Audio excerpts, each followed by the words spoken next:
আমি যেটা বলতেছিলাম যে উচ্চশিক্ষিত হওয়া মানে নিজের ধর্ম ও নিজের স্রষ্টাকে ভুলে যাওয়া নয়, স্রষ্টাকে আরো ভালোভাবে জানা, উপলব্ধি করা।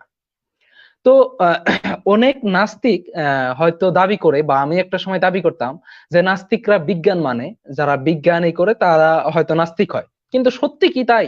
যারা নাস্তিক তাদেরকে আপনি কয়জন আপনার বিজ্ঞান সার্কেলে দেখবেন? আমি নিজে একজন সায়েন্সের স্টুডেন্ট। তো আমি অনেক বড় বড় ইউনিভার্সিটিতে ঘুরেছি। Guwahati university, Assam Don Bosco university. Don Bosco university এমন একটা ইউনিভার্সিটি, 36টা কান্ট্রিতে তাদের ইউনিভার্সিটি চলে। তারপর আসাম ডাউনটাউন ইউনিভার্সিটিতে গিয়েছি, অনেক বড় বড় ইউনিভার্সিটিতে গিয়েছি। অনেকের সঙ্গে দেখা করার পর আমার মনে হয়নি তারা অনেক বড় বড় জ্ঞানী গুণী মানুষ, তারা রিসার্চার। অনেক কিছুদিন আগে হয়তো আপনারা দেখছেন যে আমাদের ইউনিভার্সিটি থেকে ইউএস থেকে একজন রিসার্চার এসেছিল আমার গেস্ট, আমি এফবিতে পোস্ট করেছিলাম তাকে। আহ, তার সঙ্গে আমি ধর্ম নিয়ে আলোচনা করেছি। তো তিনিও সুন্দর ধর্মের ব্যাখ্যা দিলেন। হয়তো এখানে আমি তা উল্লেখ করবো না। কিন্তু আমি যত বড় বড় লোক আমার এই ছোট্ট জীবনে আমি দেখেছি, কোন সায়েন্সের 99% সায়েন্সের স্টুডেন্ট কখনো নাস্তিক হয় না।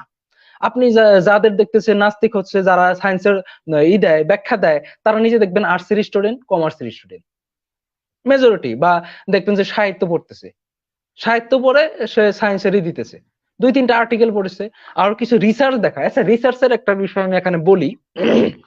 ধরেন রিসার্চের একটা খারাপ গুণ কি? ধরেন আপনি আর আপনার ছোট ভাই দুজনে মিলে একটা রিসার্চ করবেন যে 3 পাওয়ালা হাঁস খুঁজবেন, 3 পাওয়ালা হাঁস আপনারা খুঁজবেন।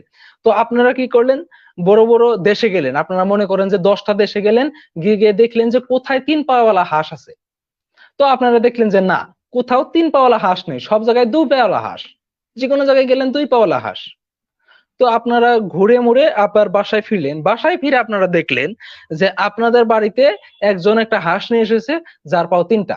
কিন্তু এর আপনারা কিন্তু আপনি 10টা দেশ ঘুরে আপনি একটা রিসার্চ পাবলিশ করে দিলেন, বড় বড় সায়েন্টিস্টের ইতে রিসার্চ পেপারে আপনারা পাবলিশ করে দিলেন যে হাঁসের 3 পাও হয় না, হাঁসের পাও 2টা।